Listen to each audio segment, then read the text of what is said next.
শিমগুটি দিয়ে ডাল রান্না করব, কাঁচা শিমগুটি। এগুলো সিদ্ধ হতে বসিয়ে দিলাম। এটা সিদ্ধ হবে, সময় লাগবে একটুখানি। এখানে রয়েছে শোল মাছ আর গরই মাছ, কাটা হয়ে গেছে। এখন আমি ভালো করে পরিষ্কার করে ধুয়ে নেব।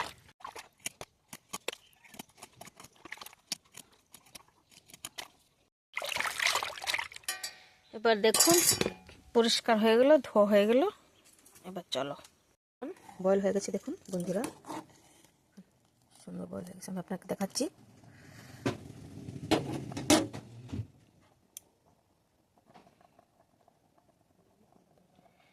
পারফেক্ট।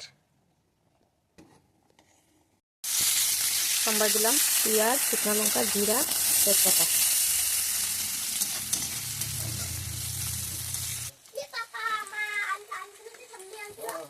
জিরা, হলুদ, ধনে।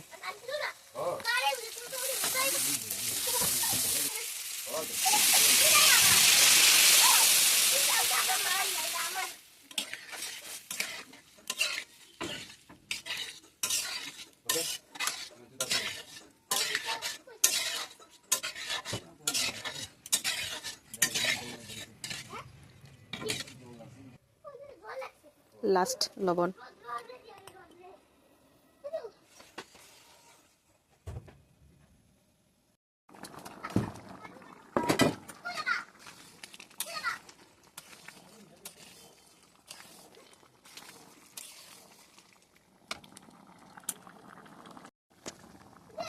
ডাল রেডি হয়ে গেছে। ডাল রান্না আলু দিয়ে, বিট দিয়ে, বাকি এই মাছগুলো দিয়ে, শোল মাছ দিয়ে।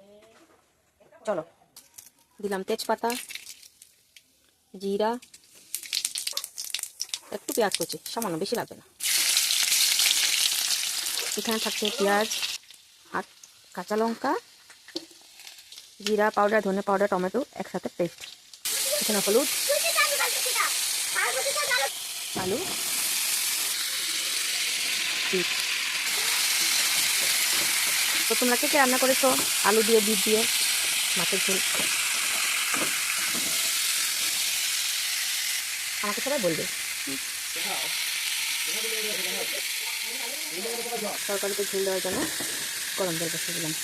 একটুখানি জল দিয়ে কষিয়ে নেব। তরকারিটা কালার দেখো তার পরপর পরপর। কি হয়েছে দেখি দেখি। উঠে গিয়ে দৌড়াইছে। क्या कर रहे हो आप? मैं तो बोली था बन के भीतर ढुका रहा हूं। बन मटर बंद कर तो किसे মটরশুঁটিও দিব একটু ঝোলের মধ্যে, ছাড়িয়ে নেব।